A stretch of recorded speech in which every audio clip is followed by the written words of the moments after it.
Hola, en este video vamos a ver algunos conceptos sobre momento de inercia, módulo de resistencia y cómo son las tensiones dentro de los materiales debido al corte, al momento flexor y al esfuerzo normal. Primero vamos a recordar algunas definiciones, por ejemplo, la definición de área, ¿m? Área o superficie. Para eso tomemos como referencia este perfil doble T que tienen a la derecha y vamos a llamar diferencial de área a cada uno de los puntos que forman esta figura. Si yo les preguntara cuántos puntos hay en esta figura, la respuesta sería infinitos, porque depende del tamaño que tomemos cada punto, tendríamos infinitos puntos. ¿A qué se llama área? A la suma de todos estos puntos.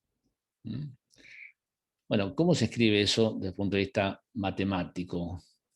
Bueno, sumatoria, hemos visto que se escribe de esta manera, pero esa letra vamos a dejarla para las sumas que podemos hacer con la calculadora, digamos. En cambio, en este caso no podemos sumar con una calculadora los puntos de esta figura. Entonces se usa otro símbolo, este de acá, símbolo integral, que quiere decir exactamente lo mismo. Entonces, ¿cuál sería la definición de área? La suma de todos los puntos. Bueno, aquí viene esta definición, una especie de introducción para llegar al momento de inercia. Para llegar al momento de inercia, vamos a tomar, además de cada punto de esta figura, vamos a tomar la distancia que tienen estos puntos a los ejes, esa no, a los ejes X e Y. Esta distancia Y y esta distancia X. Y el momento de inercia va a ser el resultado de multiplicar la superficie de cada punto de A por su distancia al cuadrado al eje. Y eso sumándolo con cada uno de los puntos de esta figura. O sea, repito, sería, por ejemplo, este punto por su distancia al cuadrado, más este punto por su distancia al cuadrado, más este punto por la distancia al cuadrado, y así hasta completar todos los puntos de esta figura. Bueno, ¿cómo se escribe eso? Se escribe de esta manera. El momento de inercia respecto al eje X es la integral de I cuadrado por dA. Bueno, acá siempre hay alguna confusión con respecto a la X y a la Y. El momento de inercia se llama respecto al eje X y qué distancias se toman las distancias Y. Bueno, eso es inevitable que sea así, ¿no? Si ustedes a este eje lo llaman X, ¿cómo van a llamar a estas distancias? Y van a llamarlas Y. La distancia al eje Y se llama X y por eso en el momento de inercia de X aparece la distancia Y. Estas integrales no quiere decir que tengamos que volver a ver análisis matemático ni resolver integrales. Directamente esto está resuelto, esta integral está resuelta. Y si ustedes tienen un perfil doble T, hay una tabla que les dice que esto vale tanto. ¿Sí? Por ejemplo, como dice acá, la solución de esta integral para un perfil está en una tabla y para un rectángulo se resuelve esta integral y se llega a esta fórmula de base por altura al cubo sobre 12. Al revés, si tomáramos el momento de inercia respecto al eje Y, ¿qué distancias tenemos que tomar? Las distancias X. De vuelta, la solución para un perfil está en tablas y para un rectángulo es al revés, base al cubo por altura sobre 12. Para que tengan una idea aproximada, si ustedes toman un perfil de 8 centímetros de altura y van a la tabla para ver el momento de inercia, el momento de inercia de este perfil respecto al eje X que pasa por el baricentro es más o menos 78 centímetros a la cuarta. El momento de inercia respecto al otro eje es más o menos 6, tendría que fijarme bien, pero está alrededor de 6 centímetros a la cuarta. ¿Cómo se explica esta diferencia entre estos dos números? ¿Por qué tan diferentes? Porque la fórmula del momento de inercia respecto al eje X que tiene en cuenta todos los puntos, y respecto al eje Y también los puntos. Entonces, ¿dónde está la diferencia? La diferencia está en la distancia. O sea, ¿cómo son en general estas distancias Y comparadas con las distancias X? Estas son más grandes. ¿Y eso en qué incide? En que este momento de inercia es mucho más grande el de X que el de Y. ¿Y eso qué importancia tiene? Bueno, vamos a leer este párrafo de acá abajo. Dice, lo importante del momento de inercia es que no solo tiene en cuenta la cantidad de puntos, o sea, el área, sino cómo están distribuidos. Esta distribución incide en el comportamiento de las estructuras. Cuanto más lejos están los puntos del baricentro, mejor es el comportamiento de la estructura. Termino de leer el párrafo, dice, en efecto, el momento de inercia respecto al eje que pasa por el baricentro es proporcional a la rigidez a flexión. A mayor momento de inercia, mayor rigidez a flexión. O sea, si yo quiero hacer una fuerza así para flexionar esta barra, así, va a ser mucho más rígida que si la fuerza la hago en este sentido, para flexionarla así.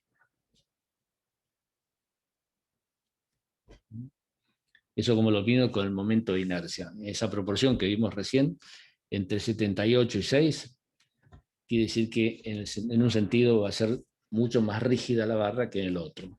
¿Cuánto más rígida? Bueno, la proporción que hay entre el momento de inercia de X y el de Y.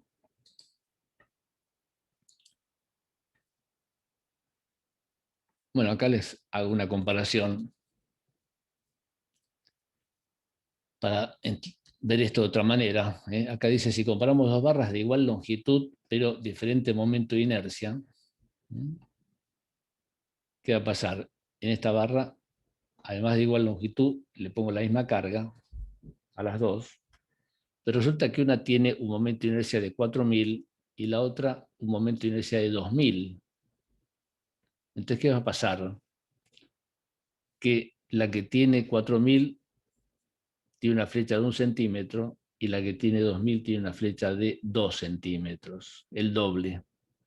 ¿Por qué el doble? Porque es la mitad de rígida. Esta tiene una rigidez de 2000 versus la de 4000. Entonces, como dice acá abajo, la figura de la izquierda tiene el doble de inercia y por lo tanto se deforma la mitad. Doble de inercia es el doble de rígida, se deforma la mitad.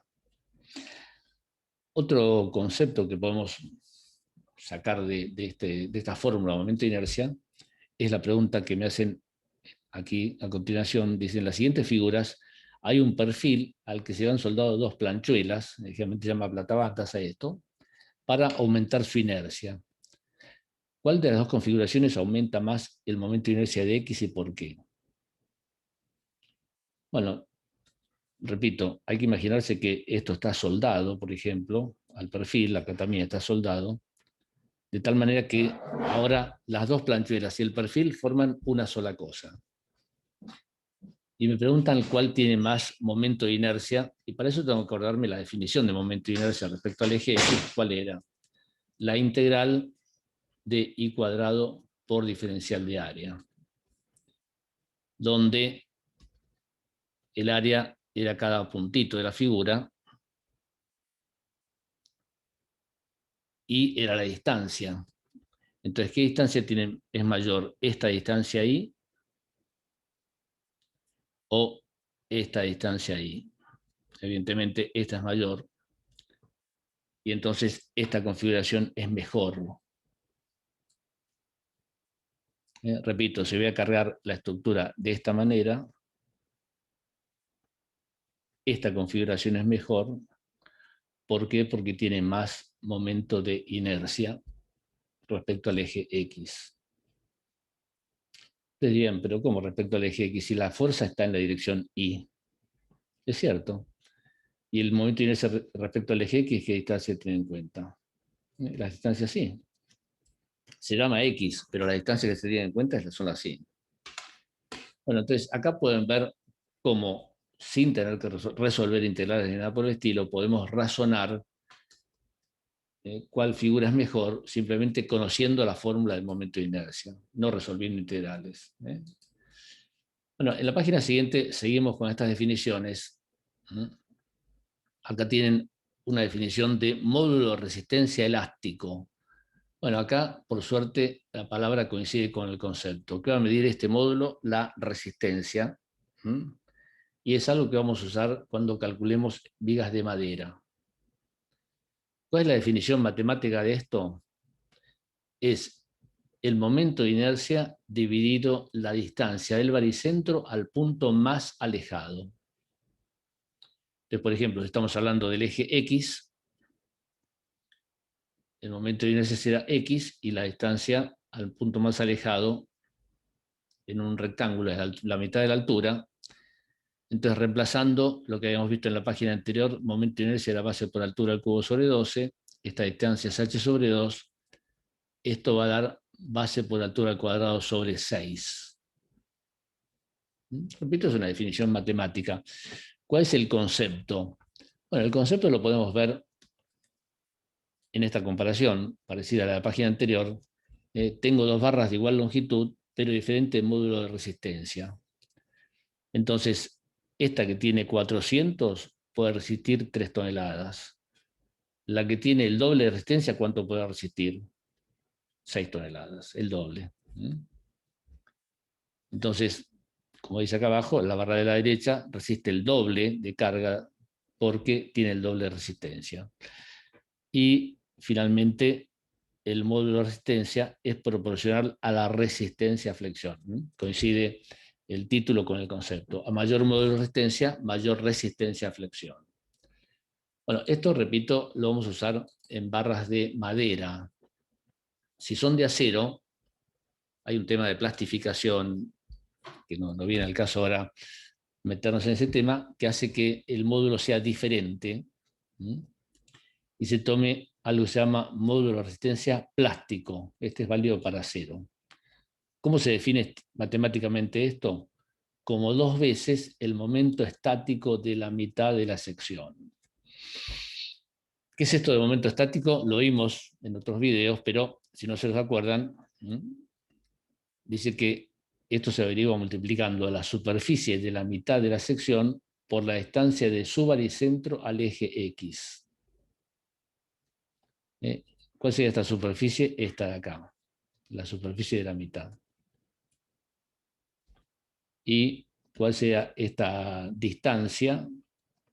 La distancia del baricentro al eje X. Bueno, no se preocupen demasiado porque eso ya está en una tabla. Directamente en una tabla vamos a encontrar esto.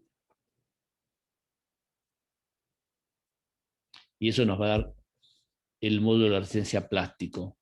Igual que antes, ¿qué mide este módulo de resistencia? Es proporcional a la resistencia a flexión en vigas de acero. O sea, mayor módulo de resistencia, mayor resistencia a flexión.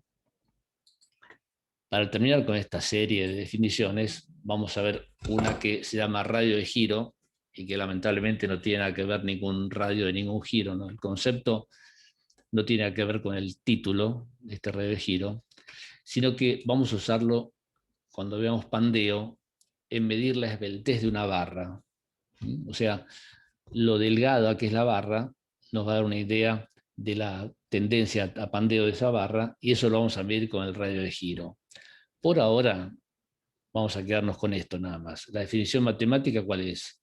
La raíz cuadrada del momento de inercia dividido la sección, tanto para X como para Y.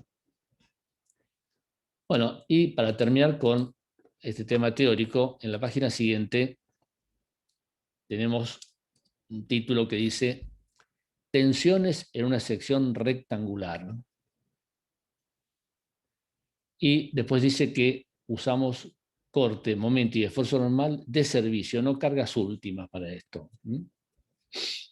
Bueno, ¿qué tenemos en esta figura?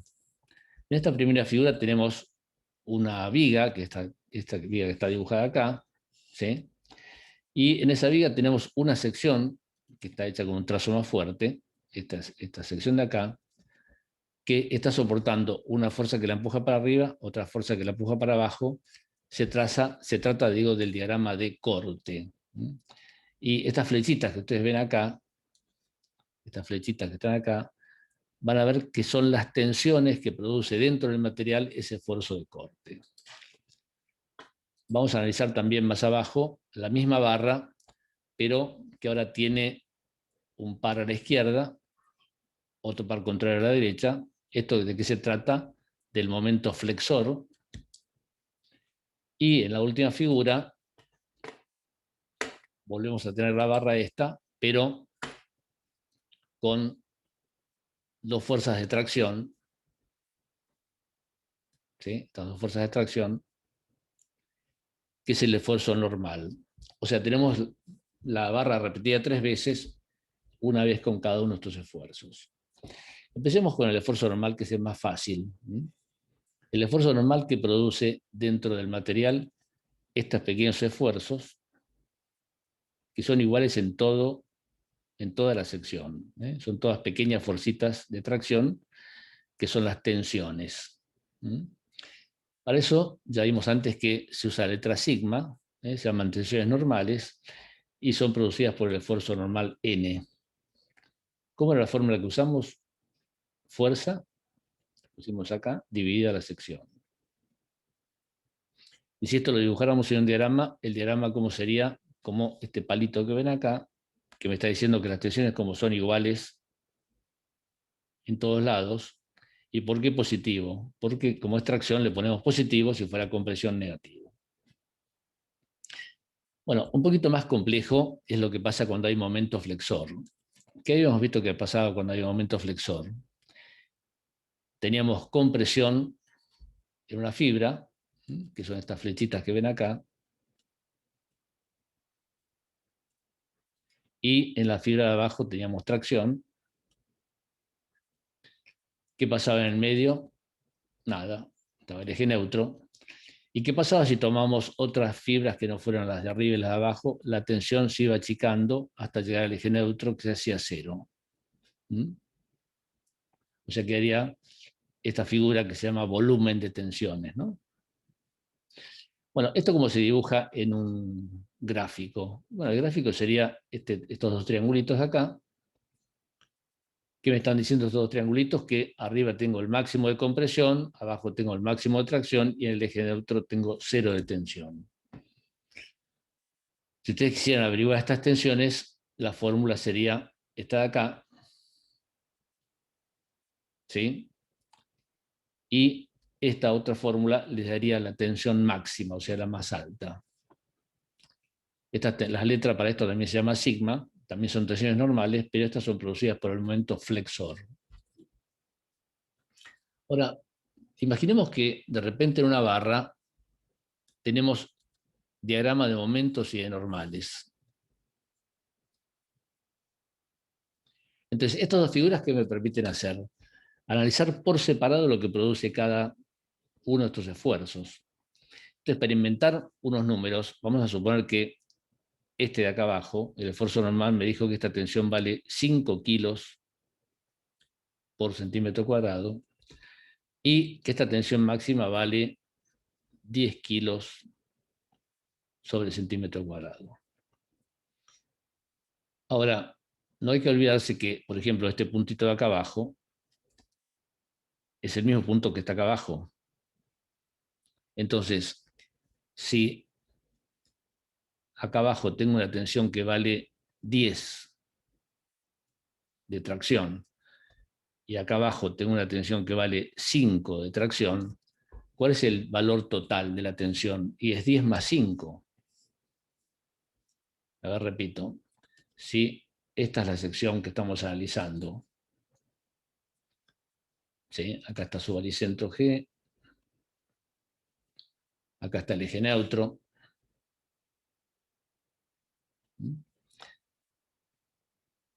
Si este diagrama debido al momento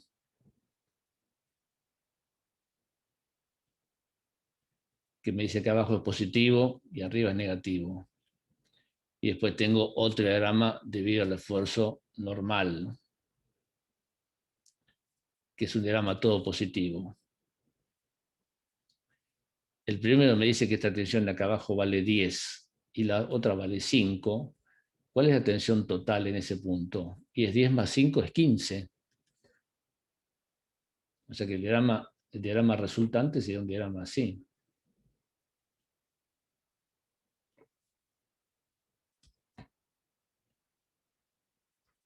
¿Y qué pasaría en un punto que está acá arriba? Ese punto que tiene una tensión de compresión que vale 10 y tiene una tensión de tracción que vale 5. Entonces la cuenta que tengo que hacer es distinta. Sería menos 10 más 5. El total me daría menos 5.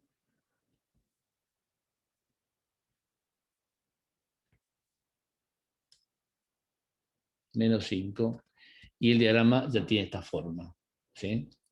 Bueno, más adelante vamos a ver que cuando estas dos cosas se dan juntas, esto se llama flexión compuesta.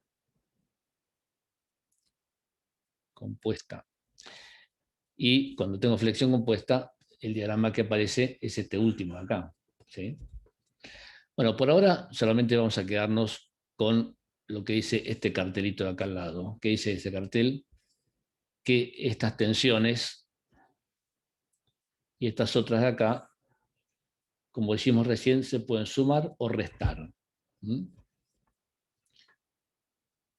Bueno, más arriba nos había quedado el diagrama de corte, pero el diagrama de corte produce tensiones que no son como las anteriores, no son normales a la sección de compresión o de tracción.